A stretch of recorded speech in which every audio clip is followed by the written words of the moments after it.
Tom's unpretentious finger-licking eatery is priced right, so he's gleefully working his way through the menu, trying dishes again and again and again. It's on 3rd Street in San Francisco, and it's called Auntie April's Chicken, Waffles, and Soul Food.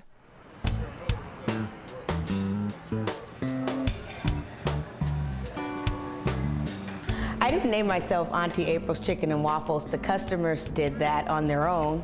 They really like our chicken and waffles, and they write about our chicken and waffles, so I became the chicken and waffles spot. I really love to cook. I grew up cooking in my grandparents' kitchen. My grandmother is from Texas and my grandfather is from Louisiana. So I sort of infused both of those styles of cooking to come up with the flavors that you taste today. I'm really delighted to have been able to open a restaurant in my community because there's not very many soul food places around. People can come and relax and enjoy great food, congregate, and have a great experience. Auntie April's is a family-owned restaurant. We work really hard together as a family to set an example for young families and people that come in to dine with us. We're here 7 days a week serving the public, and I'm just blessed to be able to have them here to help me because it's a heck of a job by yourself.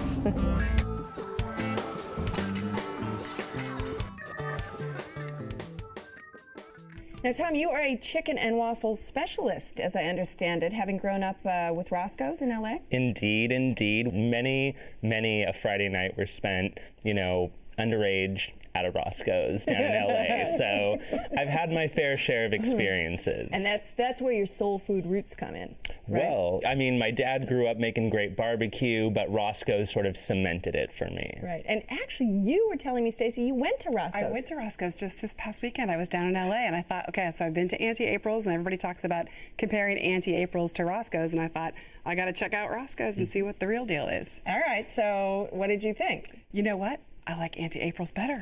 On both counts, I liked Auntie April's chicken better, and waffles. Yeah. The Belgian-style waffle that she does is fantastic. Phenomenal. Yeah, that was my shock, too, because I had no idea there was a chicken and waffles place in San Francisco and just stumbled onto it one day. And it's not easy to find. I mean, it's out in Bayview, and it's not like you're going to just drive by and pop in, probably. I was actually on a Sunday bike ride and just skidded to a stop on the street and popped in and got some chicken and waffles, and blew Roscoe's right out of the water. Now, you're a musician, Terrence, and the chicken and waffles story goes that, in Harlem in the 30s, it was developed, really, this combination of chicken and waffles because the musicians would get off work at 4 or 5 in the morning, and it was too late for dinner and too early for breakfast, right? Absolutely. So you put them together, and you get chicken and waffles. Absolutely. And what did you think of this? I thought it was good. Going into it, there was the whole, it's in the Bayview, but for me, it felt like home. It was this great neighborhood hang. Restaurant was, real nice and open and spacious. Everyone was really friendly. I like the Belgian style waffle.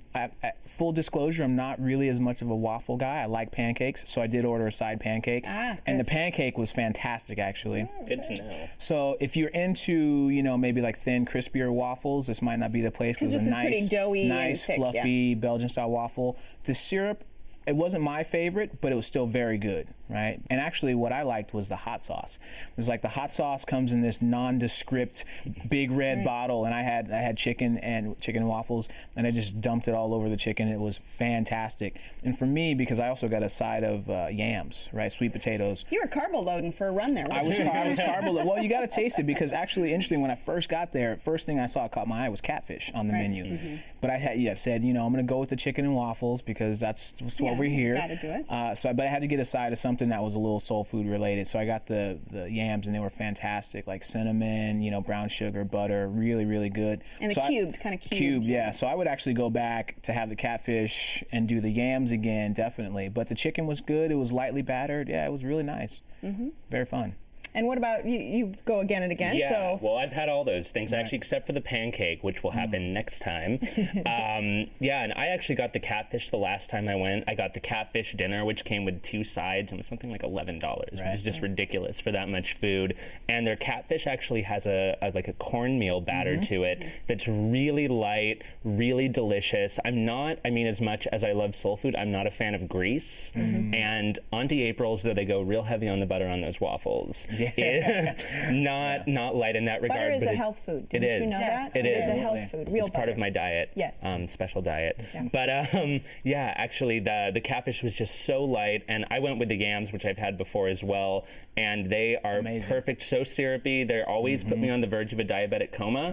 But I can't stop ordering them. And then I got the mac and cheese as well, which I don't know if either of you had a chance to try, but is really that just like good, well-seasoned, kind of almost crunchy mac and cheese that you just, really shouldn't be eating after you've already had 4 pieces of catfish and a bunch of yams and have designs on that red velvet cake behind the counter, but you can't help but finish it. Red velvet cake is my favorite. I'm definitely going to have to take another stop back because the catfish is spoke when you're frying it, it's supposed to be in that cornmeal, so that's a good tip. And then when I went to pay at the counter, I saw that they had this massive red velvet cake sitting behind the counter that I didn't see at first, and I had too much. I couldn't eat it, but I had my eye on it, so I'll definitely go back. So plenty of reasons for me to go back. I'm not in that neighborhood too often because I'm in the East Bay, but if I'm ever even close, make another stop there for And sure. Stacy, what did you think of the neighborhood?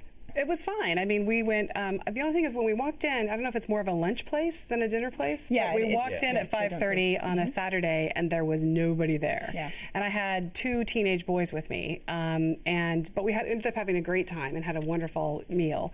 We did try the red velvet cake because my wife is a huge fan of red velvet cake.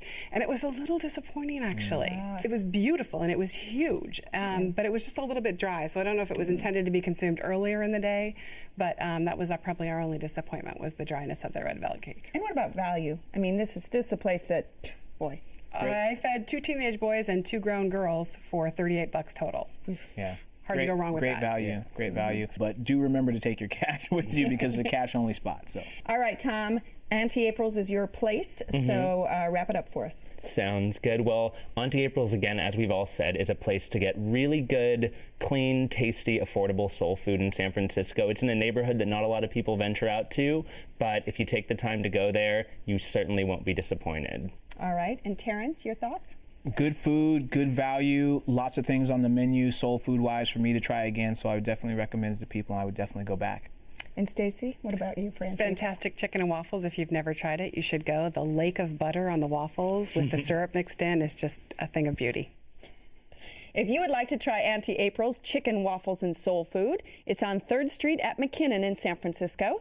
The telephone number is 415-643-4983. It's open for breakfast, lunch, and dinner every day, with lunch and dinner on Sundays. Reservations are accepted, and the average tab per person without drinks is around $15. Remember, that's cash only.